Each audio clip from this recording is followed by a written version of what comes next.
নমস্কার বন্ধুরা, রান্নাঘরে আপনাদের স্বাগত জানিয়ে এসে গেছি আবার আরেকটা রেসিপি নিয়ে। তো কি বানাবো সেটাই আপনাদের দেখাবো। আনারসের চাটনি। এই যে আনারসগুলো ছোটো ছোটো টুকরো আছে। আনারস না আজকাল ছোলাই কিনতে পাওয়া যায়, এমনকি ঠেলাতেও পাওয়া যায়, মলগুলোতে তো পাওয়াই যায়। ওরা ছুলে বক্সে রেখে দেয়। আমি এক বক্স নিয়ে এসেছি। একটা বড় আনারস ছিল, তার কাটা ছিল, আমি পেস্ট করেছি। একটু ছোটো ছোটো টুকরো টুকরাও রাখবেন, নাহলে বোঝা যাবে না আপনি কিসের আনারস চাটনি খাচ্ছেন। একটু মুখে পড়লে বেশ ভালোই লাগবে। তো আমি ভালো করে মিক্সিতে, তাও একটু ধুয়ে নিয়েছি আমি, কারণ ওরা তো কেটেছে নিজে, ওদের যতই গ্লাভস টাভস করে কাটে, তাও আমি একবার জল দিয়ে ধুয়ে নিয়েছি, খাওয়ার জল দিয়ে ধুয়ে এটা ভালো করে পেস্ট করে নিয়েছি। এখন চলুন কী করে বানাবো সেটা আপনাদের দেখাবো। আর এই আনারসের চাটনিটা সবাই খুব ভালোবাসে আমার বানানো। 1 চামচ তেল দিয়েছি, একদম অল্প লাগে চাটনিতে, বেশি তেল লাগে না। তেল দিয়ে হাই ফ্লেমে তেলটা আমি ভালো করে গরম করে নিয়েছি। এখন দিয়ে দেবো 2টো শুকনো লঙ্কা ছিঁড়ে।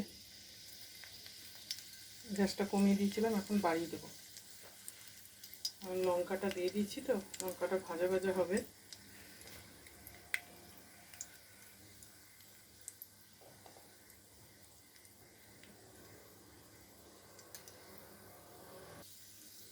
লঙ্কাটা কালো করে ভেজে নিয়েছি। এখন দিয়ে দেবো 1 চামচ 5 ফোড়ন।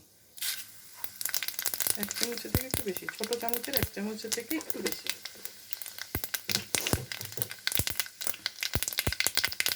গ্যাসটা কমিয়ে দেবো। 1 চিমটি নুন দিয়ে দেবো। দেখুন এর ফোটাটা বন্ধ হয়ে যাবে। দেখুন বন্ধ হয়ে গেছে, আমি বলি না। এখন দিয়ে দেবো আনারসের পেস্টটা।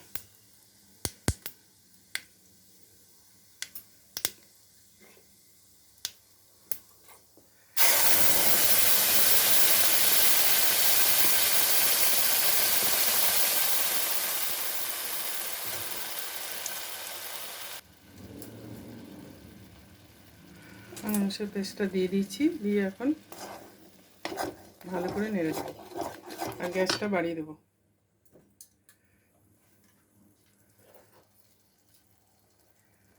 দিয়ে দেবো স্বাদ মতো নুন।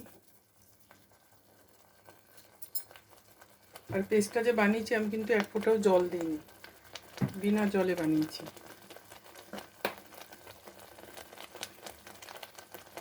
1 চিমটি লঙ্কার গুঁড়ো,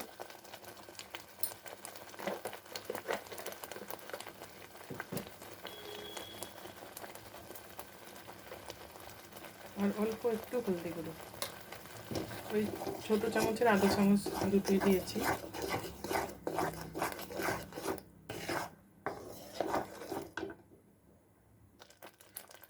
দুই থেকে 3 মিনিট আমি ভালো করে ফুটিয়ে নিয়েছি। এখন দিয়ে দেবো চিনি।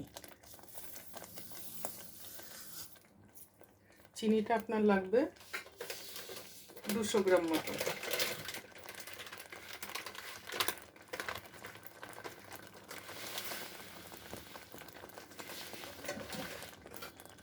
এই ছোটো একটা বাটির কাপের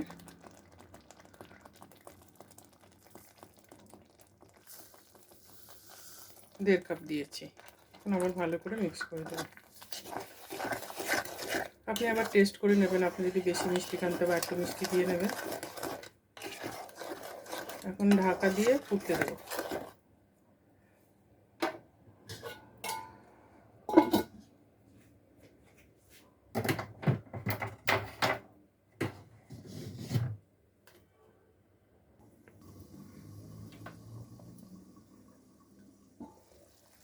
দেখুন খুব সুন্দর হয়ে গেছে। 5 মিনিট আমি ঢাকা দিয়ে হাই ফ্লেমে বয়েল করে এখন কমিয়ে দিয়েছি, কারণ খুব ছিটকায় কিন্তু আচার চাটনি যখন বানাবেন তখন খুব ছিটকায়।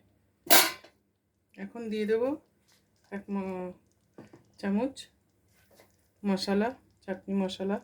আমি এই মশলাটা জলপাইয়ের আচার যে বানিয়েছিলাম তাতে দেখিয়ে দিয়েছি কেমনি করে বানাতে হয় এই মশলাটা। তো এটা অল্প দিয়ে দিলাম, এটা হচ্ছে টেস্টের জন্য। আর এটাও আমি বলে দিলাম, আমি কিন্তু এখানে 1 ফোঁটাও জল দিইনি।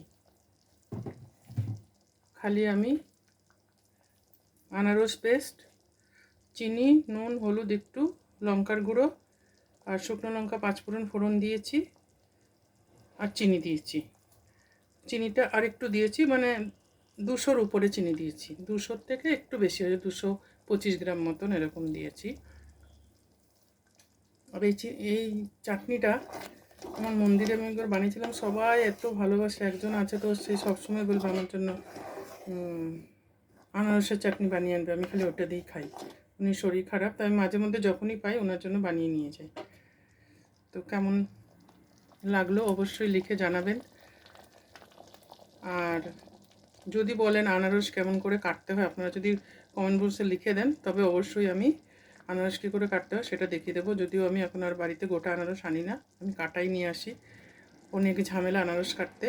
তো যেহেতু এখানে পাওয়া যায় কাটা, তাই জন্য আমি নিয়ে আসি। আর যাদের এখানে পাওয়া যায় না, তো আপনি যদি কমেন্ট বক্সে লিখে দেন, আমি পরে শিখিয়ে দেবো কী করে আনারস কাটতে হয়। আর আমি গ্যাসটা বন্ধ করে দিলাম। আগেও বলেছি, লাইক করবেন, কমেন্ট বক্সে লিখে জানাবেন কেমন হয়েছে, বন্ধুদের মাঝে শেয়ার করে দেবেন। আর সাবস্ক্রাইব করতে অবশ্যই ভুলবেন না। আর সাবস্ক্রাইব করার পরে বেল আইকনটা অবশ্যই বাজিয়ে দেবেন। বেল আইকনটা বাজিয়ে দিলে আমার নেক্সট যে রেসিপি শেয়ার করব সেটা আপনার কাছে তার নোটিফিকেশান এসে যাবে। তো এখনকার মতন আসছি, কেমন লাগলো অবশ্যই লিখে জানাবেন, আবার বলছি। আর যদি আপনি ঘরে বানিয়ে খান, কেমন লেগেছে সেটা আমাকে ইউটিউবে গিয়ে কমেন্ট বক্সে লিখে দেবেন। টাটা, বাই বাই, আবার দেখা হবে আরেকটা রেসিপির সাথে।